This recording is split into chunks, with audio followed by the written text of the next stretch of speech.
Gujarati film industry से हितेश कनोडिया जी, हितेन जी, ओजस, सुनील विशाली जी and बड़े बड़े जो गुजराती के सीनियर एक्टर्स हैं वो सारे हैं। इनफैक्ट ये जो फिल्म है इसमें बहुत सारे कलाकार हैं एंड ऑलमोस्ट 20 लोग हम यहाँ से इंडिया से गए थे लंदन और इट्स अ कॉमेडी फिल्म, बहुत ही मस्ती धमाल कॉमेडी ऐसी फिल्म है and we all had a great time.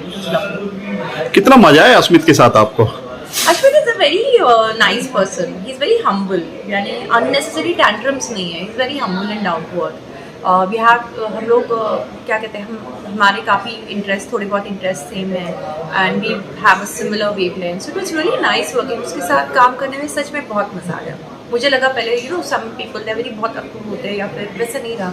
It wasn't like that. It's very down to earth and it's very adjusted. दोनों को गुजराती आती नहीं फिर भी गुजराती फिल्में कर रहे हैं, ऐसा क्या है? जी हाँ, एक्चुअली मैं अश्मित और शावर हमारे लिए पहली गुजराती फिल्म है तीनों के लिए and but why not explore, क्योंकि तो मुझे तो सच में पता नहीं था कि गुजराती फिल्म इंडस्ट्री इतनी बड़ी है और इतने सारे फिल्में होते हैं हर साल।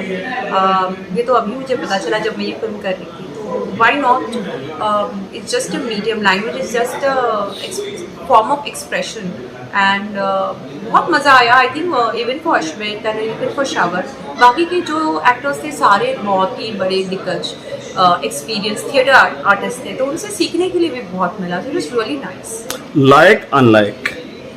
लायक नालायक तो लायक है कि नालायक है अस्मित?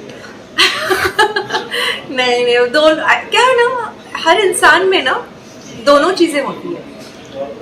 कभी कुछ पॉप आउट करता है, कभी कुछ और पॉप आउट करता है, कभी प्रैंक्स के रूप में। तो आप कह नहीं सकते हम उसको लायक बोलेंगे नालायक बोलेंगे, but he is a sweet heart. वैसे आई थिंक हर इंसान में तो दोनों चीज़ें होती है। स्मिता, आप बिग बॉस का हिस्सा रहे हैं और एक विनर के कुछ पहुंचते रह गए थे आप, कितना मलाल है आपको? जी, मुझे बिल्कुल बुरा नहीं लगता है कि मैं ट्रॉफी नहीं जीत पाई, क्योंकि वो इस शो में जाना ही मेरे लिए, यानी मैं उम्मीद भी नहीं कर रही थी कि मैं वहाँ पे 100 दिन टिक पाऊंगी, क्योंकि ना मैं झगड़े करती हूँ, ना मैं क्या कहते हैं प्लानिंग प्लॉटिंग बिचिंग, ना प्लेट फेंक के मारती हैं, ना ये सब चीज़ें तो मुझसे होते नहीं है। तो मुझे लग रहा था थोड़े हफ्तों में मुझे निकाल देंगे और मैं आ जाऊँगी, बट सरप्राइजिंगली जो मराठी ऑडियंस है उनको यही चीज़ें पसंद आई। तो मुझे समझ में नहीं आ रहा था, लोग मुझे फिर भी वोट कर रहे हैं, मुझे रख रहे हैं और मैं तो बहुत कम गई, मैं तो एलिमिनेशन बहुत ही कम गई। लेकिन आई थिंक 10 हफ्तों के बाद, पहले 10 हफ्ते तो मैंने अपना परफॉर्मेंस यानी सारे टास्क में लिए सेव होती रही। उसके बाद तो आई थिंक ऑडियंस मुझे लगता था अभी निकाल देगी, मैं झगड़े नहीं कर रही हूँ, मैं बिचिंग नहीं कर रही हूँ, ऐसे कुछ मसाला नहीं दे रही हूँ। बट अंदर जाके ऐसे नहीं होता, आप सोच समझ के नहीं कर सकते हो, जो है सो है। अब जितना भी सोच के जाओ अंदर, वैसे जो सोचती हूँ वैसे नहीं होता। Everything you can not plan anything and I think overall मैं भी काफ़ी सरप्राइज्ड होती थी हर हफ्ते जब मैं सेव होती थी against a very strong contestant, जो मुझे हम सबको लगता था कि बहुत स्ट्रॉन्ग है, बहुत एंटरटेनमेंट देते हैं, ये बहुत सीनियर है एंड इनको बहुत पसंद करते होंगे। उनके opposite them I was getting save at that time.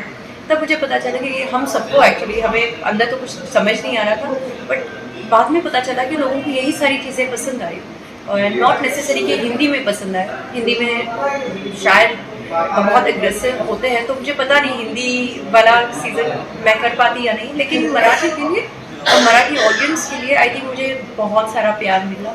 मेरे लिए ये बहुत ही टर्निंग पॉइंट है। लेकिन एक चीज है, बिग बॉस में वो लोग जाते हैं एक पहचान बनाने के लिए, एल्बम वो लोग बनाते हैं एक पहचान के लिए। आप तो सब चीज कर चुकी थी, इतनी बड़ी बड़ी फिल्में कर चुकी, तो आप क्यों बिग बॉस का हिस्सा बने? नहीं, एक्चुअली मैं तो ऐसे पिकनिक के लिए गई थी, टाइम पास। मेरे पास और मराठी में पूरा था और मुझे कहा गया था कि सब लोग फैमिली की तरह रहेंगे और